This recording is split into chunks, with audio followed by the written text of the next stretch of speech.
Movie शुरू होती है तो हम एक बार को देखते हैं जो कि समंदर के किनारे होता है। वहाँ पर रोज कुछ ना कुछ शोज होते हैं जैसे सिंगिंग, डांसिंग वगैरह वगैरह। इस बार को एक बाप और एक बेटा चला रहे थे। बेटे का नाम सैम होना है। सैम के फादर अपने बेटे से कहते हैं कि बेटा हमें इस बार से कोई इतना खास प्रॉफिट नहीं हो रहा तो हम इसे सेल आउट कर देते हैं क्योंकि हमें इसे अलग से मैनेज भी करना पड़ता है। तो सैम कहता है कि नहीं डैड, ये बार मेरी मदर ने बनाया था और यही छोटी छोटी चीजें हैं जो मुझे उनकी हमेशा याद दिलाती रहती हैं। जैसे चल रहा है इसे ऐसे ही चलने थे, हम नहीं इसे बेचेंगे। अब बाहर से एक आदमी बाहर निकलता है। बाहर निकलते ही उसे समंदर से किसी की गाने की आवाज आ रही होती है। तो वो उसकी तरफ अट्रैक्ट होने लगता है और उसकी तरफ बढ़ने लगता है। पानी में इतना आगे निकल चुका था कि वो डूब ही जाता है। लेकिन सैम भी उस पार से बाहर ना आ रहा होता है और उसे सेम आवाज आती है जो कि उस आदमी को समंदर से आई। लेकिन हैरत की बात यह कि सैम उस आवाज से बिल्कुल भी नहीं होता अट्रैक्ट, और वो अपने घर की तरफ जा रहा होता है जहाँ वो अकेला रहता होता है। वहां पे कभी कभी उसकी एक नेबर भी आ जाती होती थी जिसने काफी ज्यादा मेकअप किया होता था और टाइम स्मोकिंग करती रहती थी। सैम के पास एक रिक्शा भी था, वो हर जगह उसी जगह पे जाया करता था। अब सैम जब बाहर जाता है तो वो अपने फादर से बातें कर रहा होता है तो उसे पता लगता है कि उसके फादर ने ये बार पार्टनरशिप की बेसिस पे कर ली है, यानी आधा बार किसी और को बेच दिया है। इस बात से वो काफी ज्यादा हर्ट होता है और डिप्रेस हो जाता है और वो अपने बाप से कहता है कि आपने मेरी कोई बात नहीं सुनी। और फिर वो वहां से बाहर आके समंदर के किनारे आ जाता है, पर उसे तभी वहां एक टेल दिखाई देती है जो कि किसी बड़ी सी फिश की दिख रही थी। पर वो जब गौर करता है तो वो एक मरमेड होती है। उसे समझ नहीं आ रहा था कि ये कोई लड़की है जिसने कॉस्ट्यूम पहना हुआ है या कोई असल की जल परी है। वो उस मरमेड को अपने साथ रिक्शे में हॉस्पिटल ले आता है क्योंकि वो बेहोश होती है। सैम बहुत जल्दी में होता है इसलिए वो अकेला ही हॉस्पिटल के अंदर चला जाता है जबकि वो मरमेड बाहर रिक्शा में ही होती है। वहां पर एक मेल डॉक्टर भी खड़ा होता है जो कि उस मरमेड को देख लेता है और उसे वो समझता है शायद उसने भी कॉस्ट्यूम पहना हुआ है और पार्टी में बेहोश हो गई थी। तो वो इसके पास आता है और अपनी स्टेथोस्कोप से उसे चेक करने लगता है। लेकिन तभी मरमेड की आंख खुल जाती है और वो वही गाना गाने लग जाती है जिस गाने की आवाज पहले भी उस आदमी को आई और सैम को भी आई थी। और वो गाना कोई और नहीं बल्कि यही मरमेड गाया करती थी जो कि सबको बहुत अट्रैक्टिव लगता था। लेकिन ये गाना सुनते ही वहां पर खड़े मेल डॉक्टर की तबीयत बिगड़ने लगती है, उसकी हार्ट बीट काफी ज्यादा तेज हो जाती है। वो अंदर जाके बैठ जाते हैं और सांस लेने में उसे प्रॉब्लम हो रही होती है। जब अंदर जाके सैम को पता लगता है कि वो अपना मेडिकल कार्ड तो अपने साथ ही ना लाया और फिर वो कैश भी नहीं लाया, तो फिर हॉस्पिटल वाले उसे कहते हैं कि उसके बगैर उसका इलाज नहीं हो सकता। तो सैम फौरन से बाहर जाता है और रिक्शे में अपने चला जाता है वापस मरमेड को लेकर।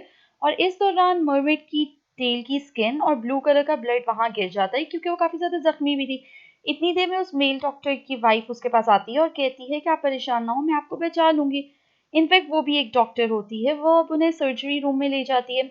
लेकिन उनकी हार्ट बीट इतना ज्यादा तेज हो चुकी थी कि अब आउट ऑफ कंट्रोल हो चुकी थी और इसी वजह से उनका दिल फट जाता है और वो बेचारे बिना मौत के ही मारे जाते हैं। उनकी बीवी बहुत ज़्यादा दुखी हो जाती है कि आखिरकार हुआ क्या है ऐसा, लेकिन वो कुछ भी पता नहीं लगा पाती। दूसरे सीन में हम देखते हैं कि सैम उस मरमेड को अपने घर ले आता है और अपने बाथ टब का फायदा उठाते हुए उसे पानी से भरकर उस मरमेड को उसमें रख देता है। और उसे रियलाइज हो चुका होता है कि ये मरमेड ही है, ना कि कोई ऐसी लड़की जिसने कोई कॉस्ट्यूम पहना हुआ था।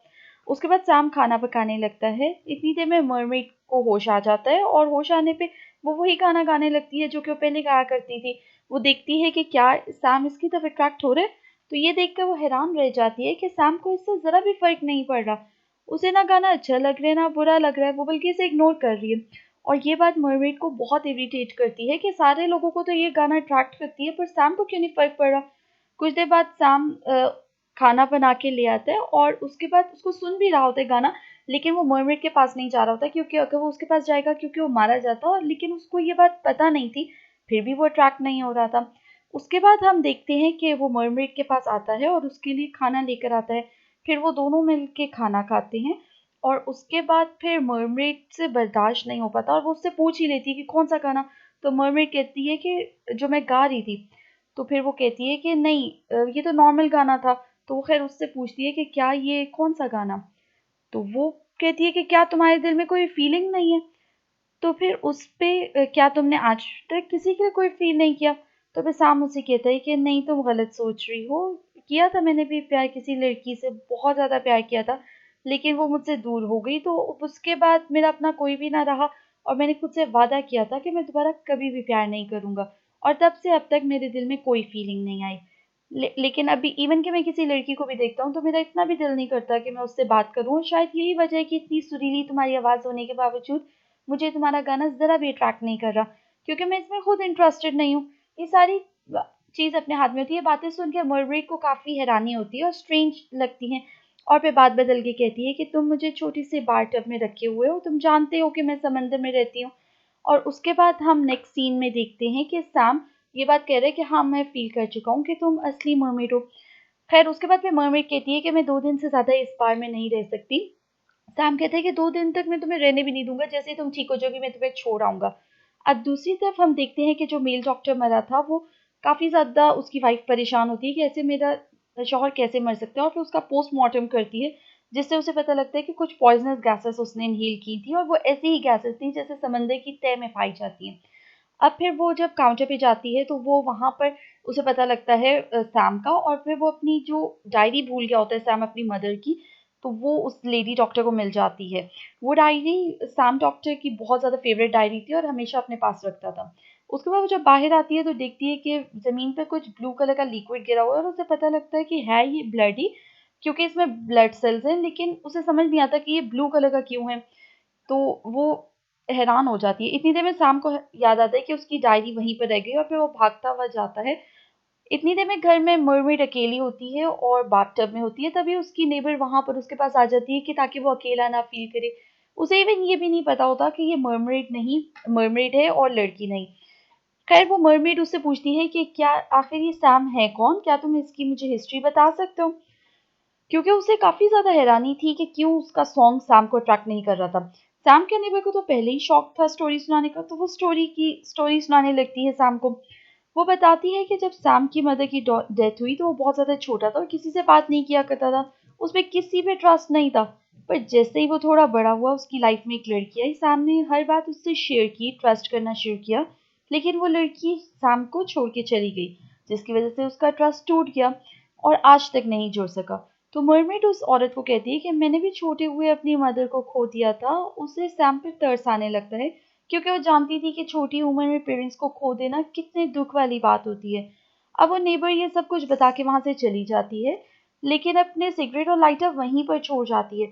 मरमेड को भी शौक होता है देखने का कि इन सिगरेट्स में है क्या, और वो उन्हें जला लेती है। पर इसी चक्कर में वो पूरे घर को आग लगा देती है। और इधर सैम को अपनी डायरी तो नहीं मिलती, तो उदास होकर बार में आ जाता है और फिर से अपने फादर से बातचीत करना शुरू हो जाता है। लेकिन तभी उसे खबर मिलती है कि उसके घर में आग लग चुकी है, और वो परेशानी में जल्दी से रिक्शे में वहां से अपने घर के लिए निकलता है। लेकिन सैम के घर में मरमेड ने किसी दूसरे रूम में जाके खुद की जान तो बचा ली थी, और खुद को रिलीफ देने के लिए वो अपना गाना गाने लगती है। सैम इतनी देर में वहां पर फाइटर्स पहुंच जाते हैं, जो कि उसकी आवाज से अट्रैक्ट होकर उसके पास आते हैं, और वो मारे जाते हैं जैसे पहले लोग मारे गए थे। सैम जब ये आके देखता है तो उसे बहुत ज्यादा गुस्सा आता है कि मरमेड कि तुम कैसे अब रहोगी यहाँ पर। फिर वो उसे अपने नेबर की तरफ छोड़ आता है, और साथ ही साथ उसकी फिक्र भी हो रही थी। तो नेबर को कहता है कि इसके पानी का ख्याल रखना। उसकी नेबर सैम से पूछती है कि तुम्हें इसकी इतनी फिक्र क्यों हो रही है, पहले तो तुमने इस तरह से कभी भी किसी की फिक्र नहीं की। तो ये कह के खैर वो एनीवेज कह के वो उसको इग्नोर करके चला जाता है कि आपसे जो कहा गया वो आप प्लीज कर दें। उसके बाद वो वहां से बाहर चला जाता है। अब मरमेड सैम से पूछती है कि क्या मैं तुम्हें अच्छी लगने लगी हूँ, तुम मेरा इतना ख्याल क्यों करने लगे हो, मैंने तो तुम्हें कोई फायदा नहीं दिया। तो सैम कहता है कि एमी खुद से बोल रही हो, मुझे कोई तुम अच्छी नहीं लगती। लेकिन सैम यहाँ खुद से भी झूठ बोल रहा था, क्योंकि वो वाकई मरमेड के लिए फीलिंग रखने लगा था। लेकिन वो दोबारा से नहीं चाहता था कि उसका ट्रस्ट टूटे या उसका खुद से दूर हो जाए। और मरमेड भी ये जानता था कि अगर एक हो जाएंगे तो सैम ज्यादा दिन तक जिंदा नहीं रह सकेगा, और इन दोनों में से किसी एक को मरना पड़ेगा किसी के लिए। खैर वो इससे बात नहीं करती, और उसके बाद जब मरमेड थोड़ी ठीक हो चुकी है तो सैम उसे बाहर घुमाने के लिए ले जाता है।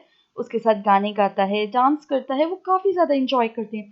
सैम उसे अपने बार में भी ले जाता है। जब सारे लोग उससे पूछते हैं कि इसने क्या पहन रखा है, तो सैम उनको बताता है कि इस बेचारी का एक्सीडेंट हुआ था, इसकी दोनों टांगे टूट गई थी, इसने खुद अपने लिए कॉस्ट्यूम डिजाइन किया है, अच्छा लग रहा है ना इस पे। सब लोग उसकी कॉस्ट्यूम की यानी उसकी अपनी टेल की तारीफें करने लगते हैं। उन सबको यही लग रहा होता है कि वो एक इंसान है। वहाँ पर एक स्विमिंग पूल भी होता है जिसमें मरमेड नहाती है और काफ़ी ज़्यादा खुश होती है, क्योंकि काफ़ी अरसे के बाद उसने इतने सारे पानी में आई होती है। वो सैम को थैंक यू कहती है और सैम से पूछता है कि क्या ये लैंग्वेज तुम्हें पहले से आती थी। मरमेड सेम लैंग्वेज बोलती है क्या? तो वो मरमेड कहती है नहीं ऐसा नहीं है, सिर्फ हम अगले का माइंड रीड कर सकते हैं। मैं यहाँ पर रहते हुए यहाँ की लैंग्वेज बोलने लगी थी और उसी में सॉन्ग गाती थी।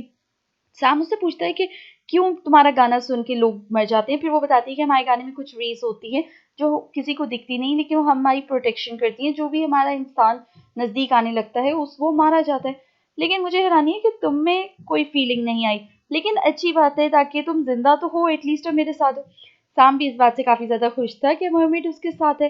लेकिन मरमेड चाहती थी कि जल्द से जल्द वो यहाँ से चली जाए, वरना सैम भी मारा जाएगा, आज नहीं तो कल। इसलिए वो मरमेड कहती है कि मैं कुछ करूंगी, मुझे बाहर का खाना खाना है।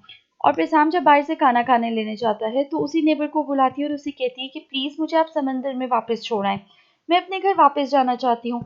वो उसको बताती है कि मैं यहाँ इसलिए नहीं रह सकती क्योंकि मैं सैम की जान को खतरा में नहीं डाल सकती।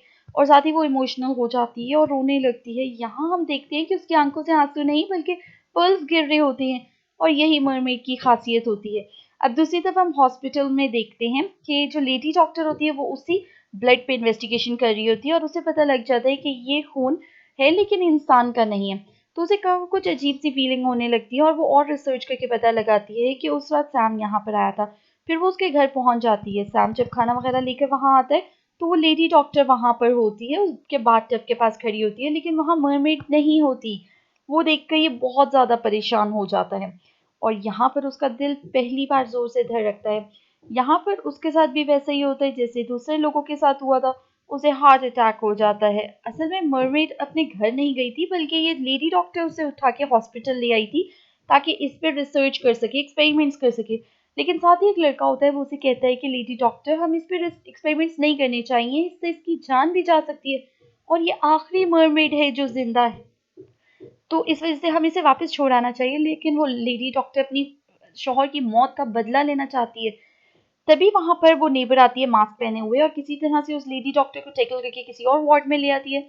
और इसी बात का फायदा उठाते हुए सैम भी वहां पर आ जाते हैं और दोनों मिलकर उस रूम से बाहर ले आते हैं। सैम स्ट्रेचर को अपने रिक्शा के साथ बांध लेता है और अपना रिक्शा चलाने लगता है। यहाँ पर सैम की तबीयत पूरी तरीके से ठीक नहीं हुई थी, लेकिन उसके बावजूद वो रिक्शा चला रहा होता है। अब 2 दिन हो चुके थे और वो जानता था कि मरमेड 2 दिन से ज्यादा समंदर से बाहर नहीं रह सकती और जल्द से जल्द उसे समंदर में वापस छोड़ना होगा। लेकिन वो ये भी जानता था कि अगर एक बार उसे समंदर में वापस छोड़ दिया तो उसकी जुदाई में बीमार हो जाएगा। लेकिन अगर मरमेड यहाँ रही तो वो भी मारी जाएगी। तो खैर वो अपने लव को सेक्रीफाइस कर देता है और उसे समंदर में छोड़ आता है। जब वो वापस आता है तो उसका दिल जोर जोर से धड़कने लगता है और उसे मरमेड याद आ रही होती है और वो काफी ज्यादा वीक फील कर रहा होता है। वहां पर उसे हार्ट अटैक हो जाता है और मरमेड की बातें उसे याद आ रही होती है कि वो कभी भी नहीं चाहती थी कि सैम इतना अच्छा लड़का था तो वो इसके सामने गाना गाए। अगर उसे पता होता कि सैम उसे पसंद करने लगेगा तो कभी भी गाना नहीं गाती और ना ही कभी सैम को हार्ट अटैक आता। लेकिन लकीली वो वहां पर लेडी डॉक्टर आ जाती है और उसे लगता है कि सैम उसे अपना शौहर है। उसे फैंटेसाइजेशन हो जाती है जिसमें ऐसा लगता है कि दूसरे बंदे की शक्ल किसी और में नजर आती है। वो अपने हस्बैंड को बहुत मिस किया करती है, उस इसलिए वो सैम की जान बचा लेती है और सैम उसके बाद वहां से चली जाती है और जार देखता है जिसमें मरमेड के आंसू होते हैं और वो पर्ल्स को सेल कर देता है क्योंकि बहुत ज़्यादा कीमती होते हैं और बहुत बड़ी एक बोट खरीदता है ताकि अब मैं समंदर में जाऊंगा और उसी मरमेड को ढूंढने के लिए और उससे वहां पर मिलूंगा, उसे समंदर से बाहर नहीं निकालूंगा ताकि उसकी लाइफ को खतरा ना हो। इसी के साथ वीडियो एंड हो जाती है।